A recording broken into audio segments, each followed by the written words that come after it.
topic, guys, is coordinate geometry. I'm gonna go through A, B, and C with all of the little I captains. I always make that joke, and it's nobody ever laughs. But you know what? I don't care. So this is question 4. I like having my notes with me. Okay, it makes things easy. Question 4. What the heck? These questions are numbered really weirdly. I put the numbers on the side because it's 1, 1, 3, 1. Anyways, question 4 is here. So... oh gosh, I'm knocking everything around. The points A, B, C have coordinates -11, 10, -5, 12, and 3, 8 respectively. If you ever get confused on something like that, I can understand why you might be confused, especially if you don't know the word respectively. It just means that A, B, and C are in the same order as these, so that's A, that's B, that's C. Line L1 passes through the point A and is parallel to BC, and line L2 passes through the point C and is perpendicular to BC. Very original names for the lines, I must say. And the first thing they want is the gradient of BC. They've made this easy for us because that helps us infer things instead of just leaving us to the wolves. But I have a little diagram here. Oh, look how fun the diagram, wow. So I'm going to draw the diagram again to get my brain going. So, what is it? A, B, C, and I believe I've drawn this. Oh yeah, I know I did that. Because these are parallel. This is A, and B is parallel to A, and C is perpendicular, so really it's perpendicular to both B and A. Anyway, to get the coordinate, to get the gradient of B to Z, which would be this area. Ooh, look how neat that scratchy line looks. You need to keep in mind your lovely little coordinates. So this would be B, and this would be C. Wow, look at your lovely little coordinates, well done. And what you want to do is you want to use the gradient equation, which is, M stands for gradient, probably because of Latin it usually is. But I don't know, I'm not a professional mathematician, I'm an A-level student.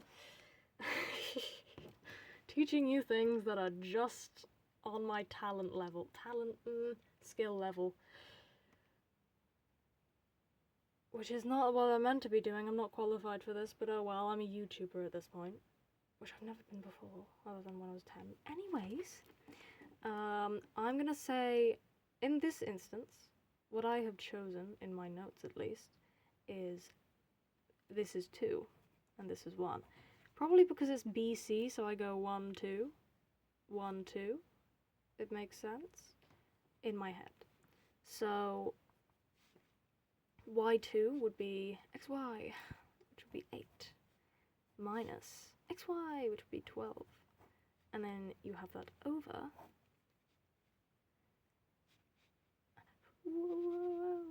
x. And then you do minus minus, which is just a plus, so it's plus 5. And that ends up being -4 over 8, which is just -1/2. So you have, that is that done. That is the first part done. So congratulations, you've done part A. Now they want you to show that the line L1 has the equation that. So all you're really hoping for is to get that as your answer at some point. So in order to do that, what you want to do is you want to first of all know your line equation. I'll just put B there, which is y minus y1 equals m x minus x1. So,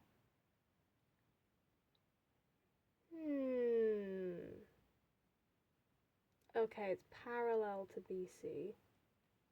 So this is line 1 then. Yay! That's awesome, guys. That's really awesome. Oh, and then that's line 2.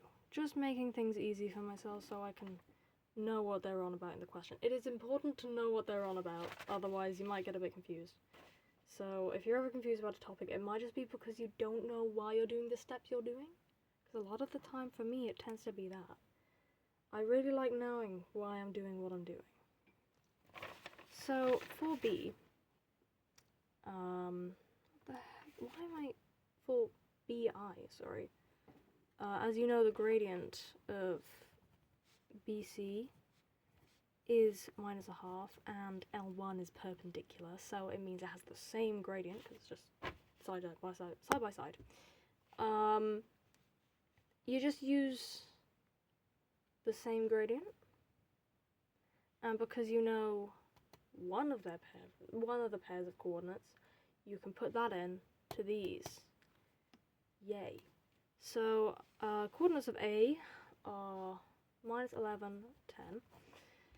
And because you know the gradient of A, you know the gradient of line 1, you can just put those in. So it'd be y minus 10 equals minus a half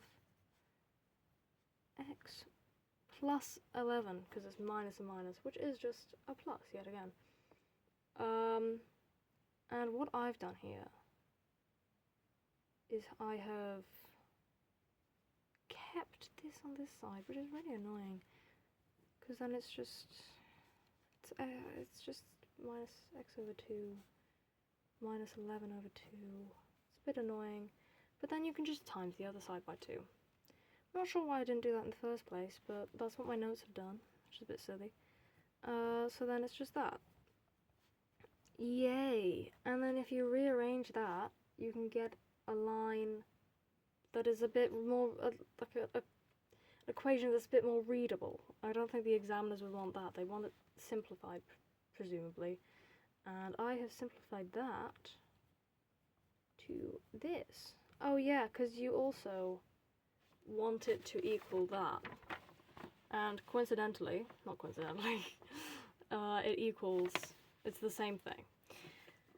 And then you don't have to do this, but I like to say QED, which just means which was to be demonstrated, which is just like, oh, I told you so. You're just saying I told you so to the examiners.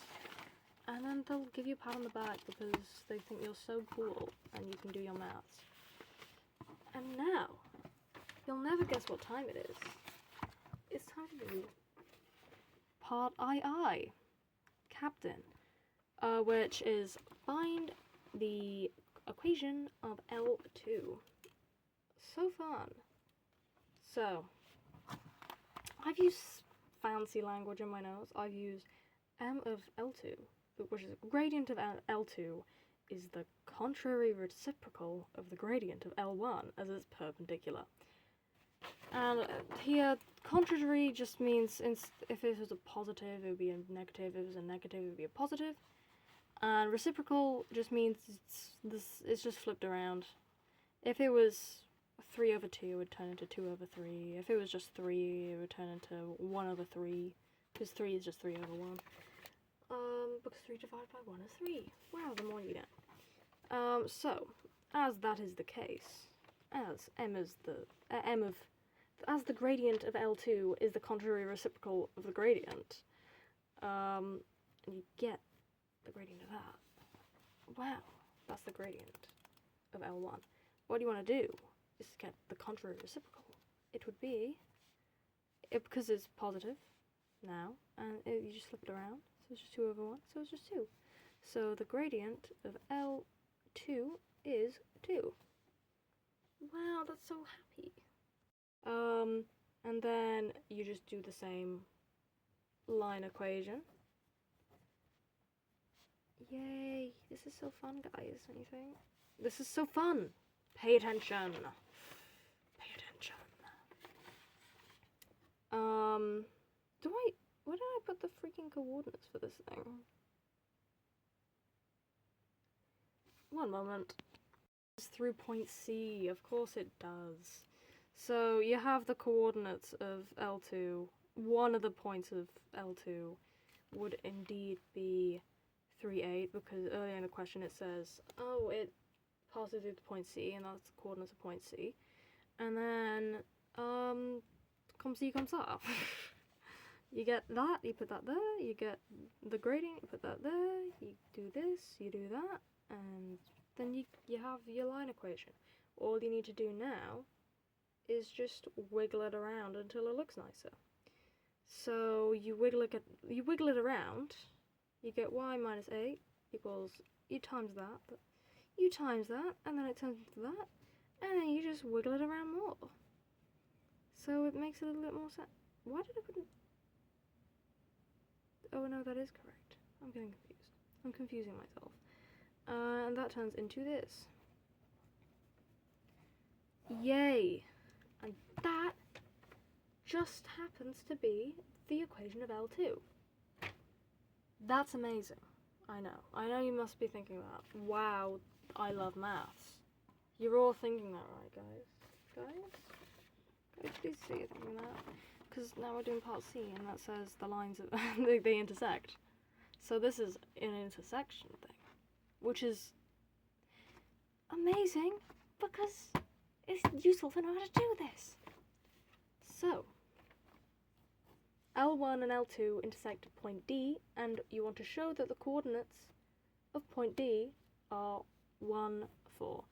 I love these questions when they're like, show that this is the case, because then you know if you have the right answer. Although that is a bit more tormenting if you get the wrong answer, because then you're like, oh, I'm screwed then, I guess? I'm screwed because I don't know what I did wrong. But in this case, I didn't get it wrong, I hope, because I got the right answer, it seems.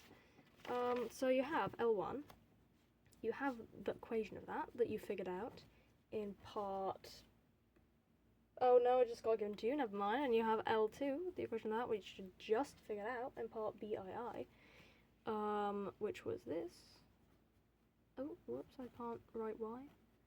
And then from there, that equals 0. Because it is the intersection, where they intersect, here. Whoa. You can understand that if it's a singular point, x and y would be one thing. I'd presume, you would assume. So these would be equal, because the x and y would be the same. So as you may have guessed, you just make them equal to each other. And then once you do that, because you know that the intersection of that, I think this is how you do it. Well, anyway, I just got the coordinates of this, and if the intersection is indeed this, then if you substitute them in, then that should equal to 0. So you get the x, you make it 1, you get the y, you make it 4, you continue that for both sides, and then just by happenstance, that equals 0. Because that is 9 minus 9 equals 2 minus 4 plus 2.